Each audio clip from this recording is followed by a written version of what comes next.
नाही, मी भगवंताकडे प्रार्थना करेन की एकदा द्या कोणतरी उमेदवार, त्याला पराभूत तर व्हायचंच आहे, पण एकदा द्या. कुंकवाला धनी जसा असतो तसा तरी का होईना, पण द्या एकदा उमेदवार. हॅट्रिक 1001% होणारच होणार.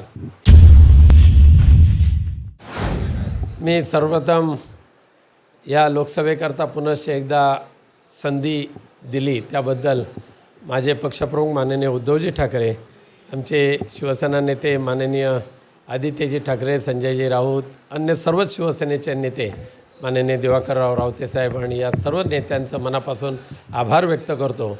आणि त्याचबरोबर जो विश्वास हा उमेदवारी देत असताना पक्षप्रमुख उद्धवजी ठाकरे यांनी ठेवलेला आहे, तो विश्वास सार्थकी ठरवण्यासाठी कोकणवासियांची सेवा ज्या पद्धतीने मागच्या 10 वर्षामध्ये मी केलेली आहे, ही सेवा अविरत चालू ठेवून हा विश्वास त्यांचा सार्थकी ठरवण्याचा मी प्रयत्न करेन.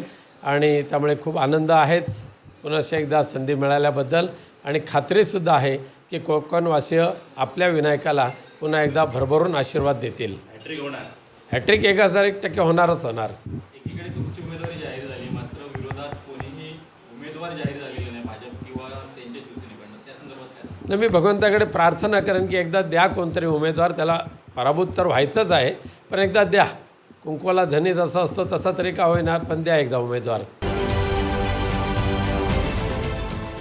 देश विदेशातील प्रत्येक घडामोडींचे लाईव्ह अपडेट मिळवण्यासाठी आता साम टीव्हीच्या सर्व सोशल मीडिया प्लॅटफॉर्मला लाईक, फॉलो आणि सबस्क्राईब करा.